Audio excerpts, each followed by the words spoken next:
Magandang araw mga kaibigan. Bigyan natin ng reaction, opinion itong post ni Genesis Gomez. Sabi lang niya, ganda ng timing. Talagang ngayon pa nag-brown out, mapapaisip ka na talaga. So ano itong brown out? Isinare niya ang post ng Net25. Ito ang sabi ng Net25, nagkaroon ng power outage sa PNP General Hospital bandang alas 9:30 ng gabi matapos umanong pumutok ang isang transformer kung saan kasalukuyang nananatili si Senator Rodante Marcoleta para sa kanyang medical examination. Ayon sa verified source ng Net25 News and Information, pansamantalang nawalan ng kuryente ang hospital. Sa kasalukuyan, naibalik na ang supply ng kuryente sa ilang bahagi ng pasilidad. Gayonman, ito na, ang masakit. Wala pa rin kuryente sa wing kung saan nakakonfine si Senator Marcoleta. Ito po ang post ng Net25.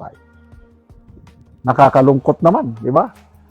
Maalala ko tuloy, I think 2024, nung nakakulong si Attorney Sulaika Lopez, yung Chief of Staff ni VP Sara sa House of Representatives, no?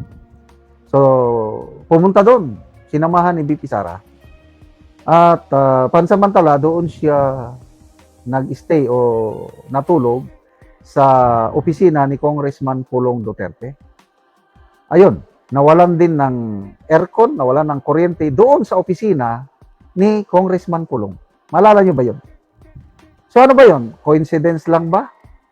O sinadya? So mapapaisip ka talaga eh. So si VP Sara naman, akala nila siguro, dahil walang ilaw, walang kuryente, walang aircon whatsoever, aalis na. Nagkakamali sila. Hindi umalis si VP Sara. Doon pa rin siya, kahit walang ilaw, walang aircon. Doon ko nakita ang tibay ng loob ni VP Sara, yung kanyang malasakit sa kanyang mga tauhan. Iba pang tao yan, wala na, umalis na dahil mainit eh. Kaya lang, I don't know kung paano siya nakasurvive. Kung ilang araw at gabi ba yun na ano. So nangyari na yan nung sa Kongreso. So ito ngayon, ano ba yung pagputok ng transformer ba yun? Was it biglaan o sinadya? So, pumutok. So nawala ng kuryente yung area. Ngayon, naibalik na ang kuryente sa ibang parte ng hospital.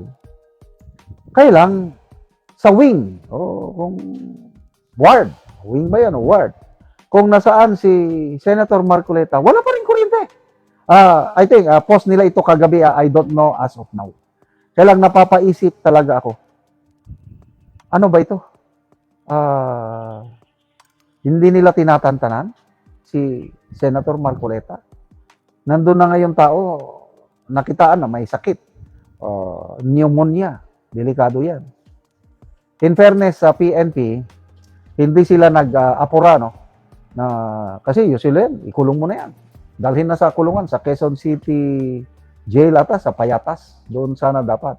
Kaya lang, inasikaso ng husto ng PNP ang pag-check up kay Senator Marcoleta.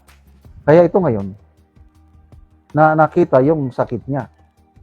So, I don't know kung hanggang kailan siya dyan sa PNP General Hospital.